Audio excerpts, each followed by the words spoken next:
Hey there, it's Wayfair here, where delivery and setup are as easy as a few taps on your phone. You're relaxing in an old hammock, scrolling Wayfair's app, when you spot it, a brand new patio set. Next thing you know, Wayfair delivers it right to your patio and sets it up. Oh, you need a new grill too? All right, Wayfair's got you covered. With Wayfair's Room of Choice delivery and fast expert setup on qualifying orders, life gets a little easier. Visit wayfair.com or the Wayfair app. Wayfair, every style, every home.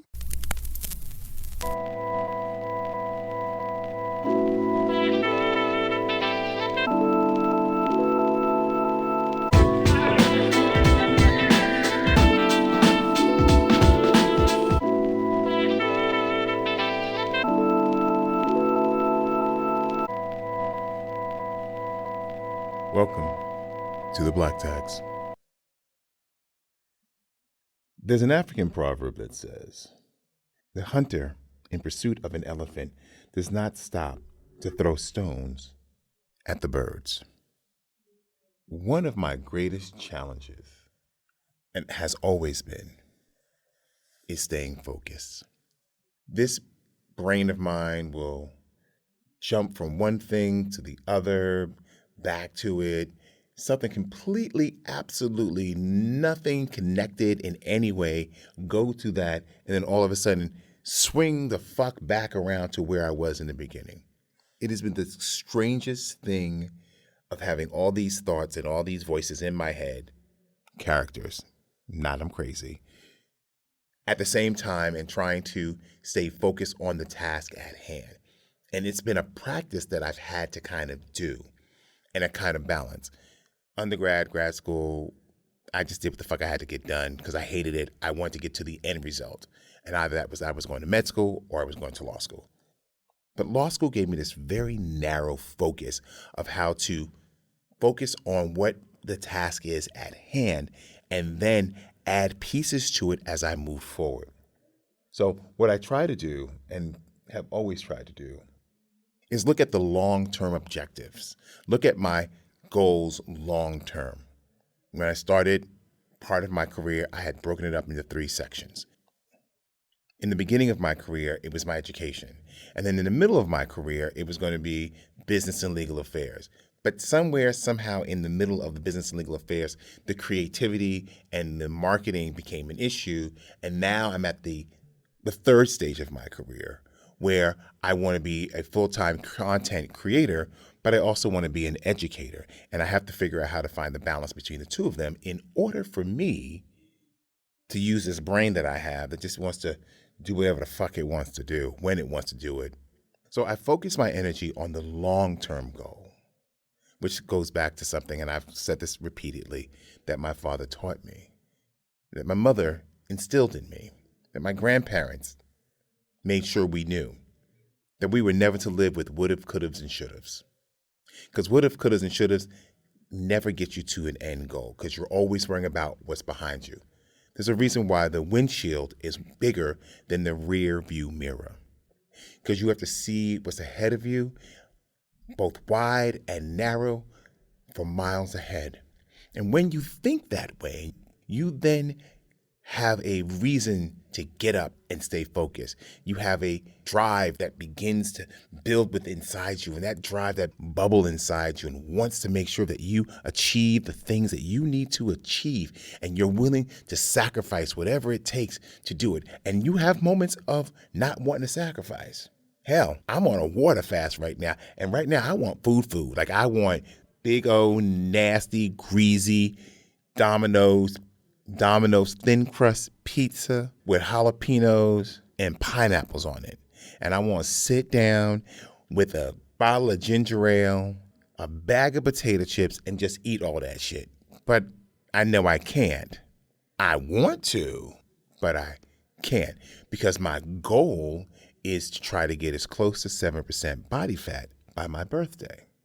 I know, wishful thinking, but let me live in the reality of my reality that is not reality, but it's all what it is. And so my long-term goals keep me focused so that my short-term pitfalls don't stop me from reaching my long-term goals. And when I'm chasing my long-term goals and all the noise that's in between reaching the goalpost and getting to the goalpost, I have to learn how to block out. I have to learn how to be like, no, I'm not doing that. I can't do that. I can't do that. I got to get this done. I got to get that done. I had to come to the studio, the recording studio. Last year I was in my space. I was recording every day. I could get up, record, knock it out, be done. This season, I got to go into a studio. I got to have a different feeling to it. I have a different sound to make it work. So I have to have the effort to get up and keep going. And though the listening has gotten better, more people are listening to it. Most people are sharing it, which is a great thing. Because, your people don't listen to your shit. It's strangers who are trying to find a tribe to be a part of who listens and shares your shit. But I still have the long-term goal that I want to be this full-time creator, this author, this coach, wanting to be a college professor, a law school professor, wanting to use this for the long-term goal after I get bored with content creation and writing and doing all these things. I want to be able to mold minds and help educate. That's another goal that I have. But I'm in pursuant the creative writer, director, producer, actor moment goals right now. And so if along the way I'm teaching myself to be a better communicator to individuals using this podcast as a training space for when I'm ready to step into that unique position of being a professor or a law school professor, then I have this skill set already in place. I'm standing in the fishbowl right now of a studio, and normally I have the blinds closed. And I was like, this time I'll keep the blinds open. And people see me doing what I'm doing because I need to have level of comfortability so that I can pursue the next goal after I achieve these goals. That long-term objective is what it is. That long-term objective is what I want. I have never wanted to be a business owner. That was not in my long-term plans. I, as I have said before, wanted to be a Clive Davis, Sumner Redstone. I wanted to be an Andy Lack. I wanted to be these men who were moved into entertainment as lawyers who then kind of left the business and legal affairs thing to kind of run these businesses and have a vision creatively. That was my vision. That's what I wanted to do. That's not what the universe wanted. The universe wanted me to use my own talents and move forward and chase what was important to me, not what was important to them for me to chase.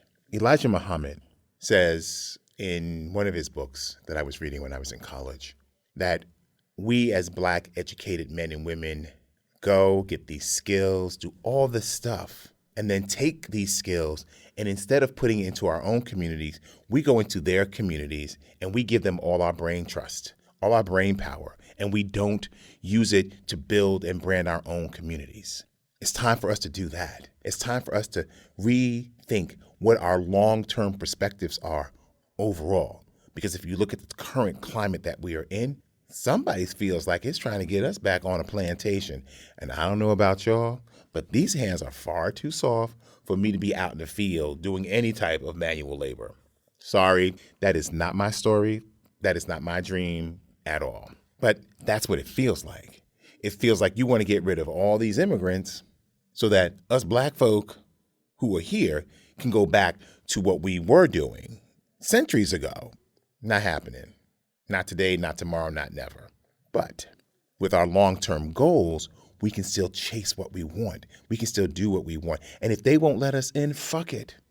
We build our own. We build our thing. We create our own universe. Because we've created these universes. TikTok, Black Twitter, Black Facebook. Why are those things there? Because we are building our communities around these social media campaigns and these apps so that we can have our voices heard collectively. Because when you start powering people together and sharing ideas, that scares people. That scares the old phase. But the long-term goal is to destroy us. Our long-term goal should be to empower each and every one of us, which is why this podcast exists. This podcast is about helping my brothers and sisters, regardless if you are a boomer to you are Generation A and everything in between, that you got the goods. You got the goods. You got the motherfucking goods to get done what you want to get done. And nobody can stop you but you. So your long-term goals is where you're going. Your short-term goals are the baby steps you take to get there. Don't let anyone turn you around. There's a whole movement about boycotting all the stores that walked away from diversity, equity, and inclusion. And everybody's like, I still got to go to Target and get my shit. I still got to go do this. I got to do that. Okay, I hear that. But I think back to the Montgomery boycott, where people walked to work. People didn't take the bus. And economics shut that shit down. We are the generation that can make that happen. Those of us who are Xers, you don't think we were latchkey kids for a reason. We became adults early. We see the bullshit on the wall. We make a difference every day we get up. Why? Because we know we can do it. My generation, South Africa apartheid, fights, protest, this protest, that protest. Hell, I was a senior graduating from college and had no business, and I do mean no business, being a part of a student movement that stormed the administration building because of tuition hikes. That shit didn't affect me. But here I was, representing my college in all the other colleges when we were having our group meetings, empowering myself to say, yeah, because it doesn't affect me, doesn't mean it doesn't affect me. Because it does affect me. Long-term goals, long-term strategies. Those are the things that get you through the darkest and deepest moments. Because the steps back always lead you to the step forwards towards your goals. Remember, there's always light at the end of the tunnel. The question is, do you have the courage to continue walking in the darkness until you get there? Stay woke. We out.